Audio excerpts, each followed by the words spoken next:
Construction of Tipaimukh Dam brought the nation's concern for water security and its impact on the environment. Recently, a probe team visited the Tipaimukh site for investigation. State Minister said that the Tipaimukh Dam issue does not need so much attention. এত বেশি বড় সমস্যা বলে আমি মনে করি না। এটা সমস্যার সমাধান হবে, এটা আমি বিশ্বাস করি আর কি।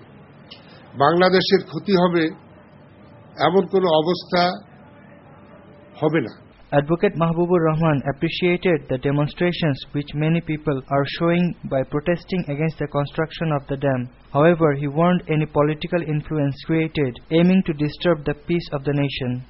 লং মার্চের হুমকি দেওয়া হয়েছে। হুমকি দেওয়ার মানেটা কি? হুমকি দেওয়ার মতো কোনো অবস্থা সৃষ্টি হয়েছে? আসলে সেই ধরনের কোনো অবস্থা নাই। আমরা যদি সবাই সমস্যার সমাধান চাই, এটা কিভাবে সমাধান করতে হবে, we must sit together. Imran Ahmed, News and Images, Dhaka.